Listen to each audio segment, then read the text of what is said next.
Alrighty, everybody, welcome back to another recorded episode of Pack Mentality Plays, a game which is very exciting. Welcome back, Michael. We're playing another game today. We've got a sort of two-parter for us to record. We're doing a little bit of a preamble first and then playing a game in a couple of days. We are playing something relatively, not like bad, not low power level, but we're intentionally not playing something that is a negative play experience for the opponent to hopefully both learn some new stuff and try some new stuff without the shackles of having to know everything of what's going on. So, Michael, do you want to take us through our planned pool? Yeah, absolutely. Well, we say planned. It was randomized. Although looking at this pool, you would struggle to find a stronger pool for syndicates. So that's why I went and picked my Anya for this one. But we're looking at plant explosives here on this map. I believe this is one of Hamish's newer maps that he created. Looks very, very pretty with the contrasting forests and the grey buildings on the white, and a little bit of train yard too. Wedge plant explosives is super fun. I find you can do a lot of things. You can go super aggressively after their crew because you're so close to start making it hard for them to score, or you can go super aggressively to get like the best real estate to get your bombs down nice and early. So for example, if I'm in the north and I just come here and start putting bombs down here and here, it just has this massive effect of where Brendan can actually go and put his. The scheme pool consists of, as you see here on the right hand side, outflank, ensnare, hold up their forces, espionage, and take prisoner.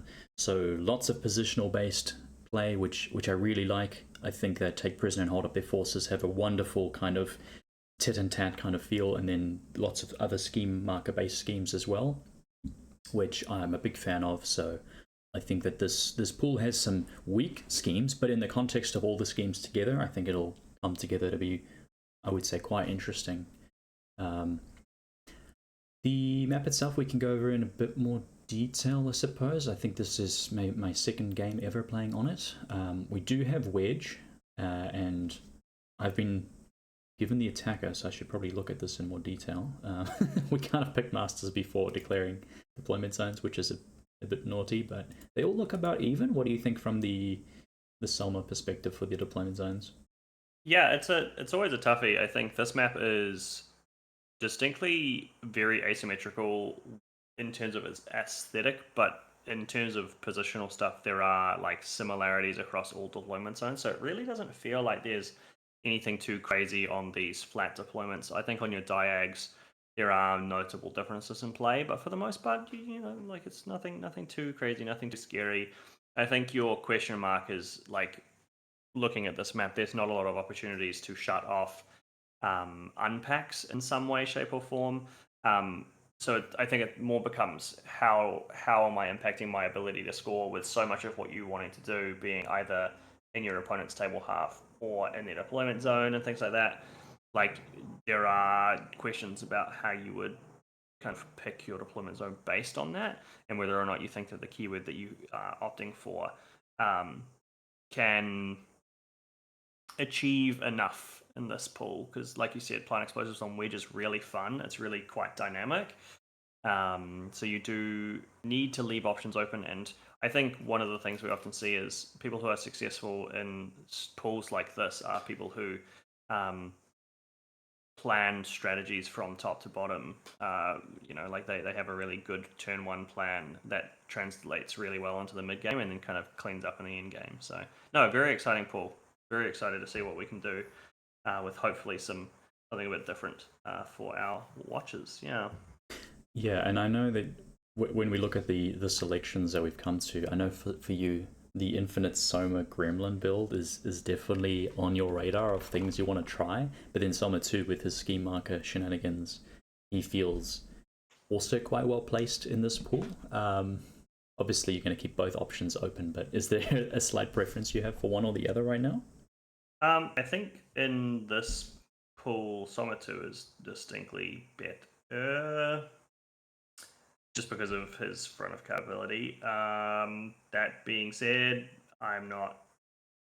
I'm not convinced that either one is particularly insane in this pool. It just makes more sense to me that the Som'er 2 kind of just has a little bit more power to him. Even though Spot the Goods is really, really very strong at the Infinite Som'er thing. I think it's probably like, I think if you were to talk about it, it's probably at its absolute worst in this pool. Because there's no reward for just murdering your opponent's entire crew turn 1. So other than the hopefully obvious. But yeah, I think at the moment Som'er 2 kind of has the most legs in this pool in general, and kind of puts up the most what I would consider like solid results. Yeah, I think that checks out. And for myself, I think both Anyas have a lot of play. Anya 1 is a premier plant explosives model in and of herself. Throw in Sovereign and you just have so much wheels on. You haven't invested a single stone in hiring and you've already got 4 great ways to deliver bombs. Well, 4 bombs you can deliver in a great way, I should say.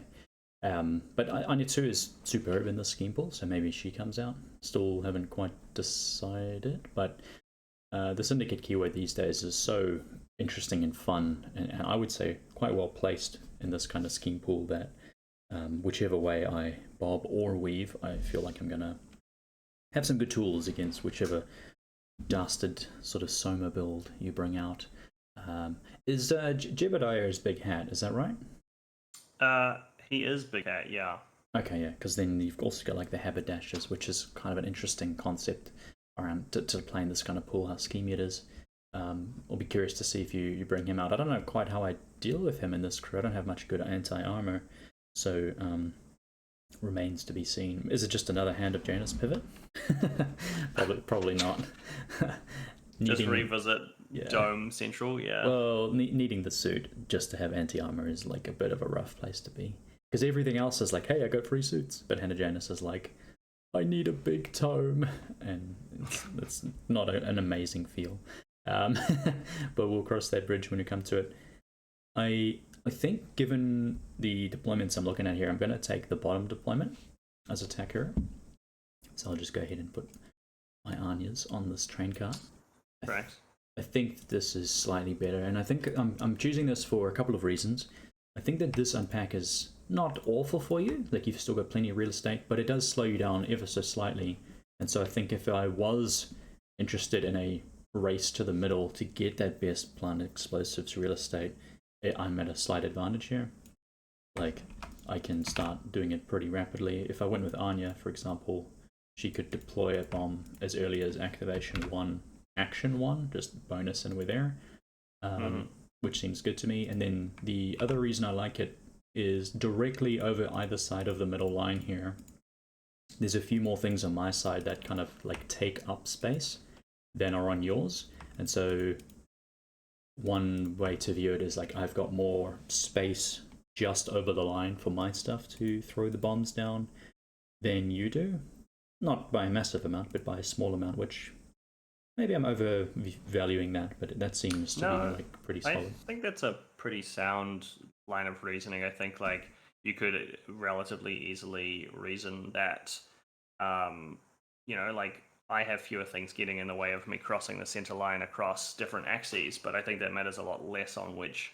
I think your unpack once you cross that center line is pretty easy, and like you said, it's wedge. Like getting across the center line is kind of just a given thing. Most crews nowadays can force that as an issue pretty happily. So we're not. I don't know. I don't think you're feeling too bad being in that bottom deployment zone. I think it does kind of make me make some choices. But hopefully it makes you make some choices too with how I get to build my crew. So we'll see how we do.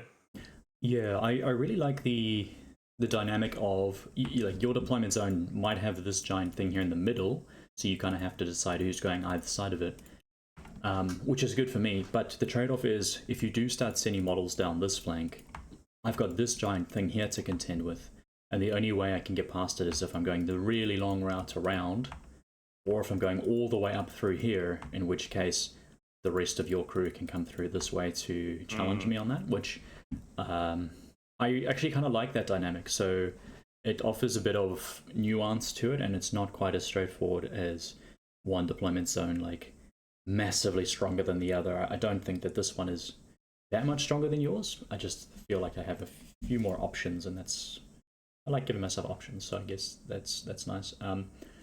If we were to put the wedge another way, these left and right feel a bit more even, I think. Yeah, these feel basically symmetrical. I think there's zero meaningful advantage except that building here being considerably worse for the unpack for whoever happens to stand there. There's also obviously like you're playing against bio. The consideration maybe is like, oh, if I happen to set a model like here, it can't see anything up here because it's just completely within the shadow. Basically, the entire crew will not be able to see anything. So it just messes with a little bit of those auras and things like that. But I'm not sure about the relevant impact that might have. So yeah, I would be inclined to agree. I think that if you were playing snipers, they like being on this, but then there is enough line of sight blocking stuff where you can hide behind anyway, or just abuse the dents to stand behind trees, and then you're safe from the guns anyway. And to be honest, on plant explosives, if you're standing and delivering from your deployment zone, you're kind of falling behind a bit, I feel. Yeah, you're opting away from what I think is a positive interaction, so that makes sense. Yeah, exactly. Cool. Okay. Well, this, as we say, is just part one of this. Just a quick preamble on our general thoughts and how we've arrived at this gameplay that we're trying to organize, the masters that we've selected, and as to why, and the map itself.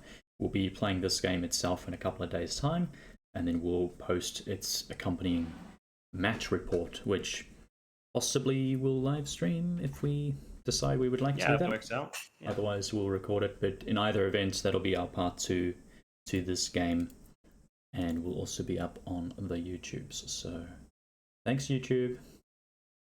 Thanks, YouTube.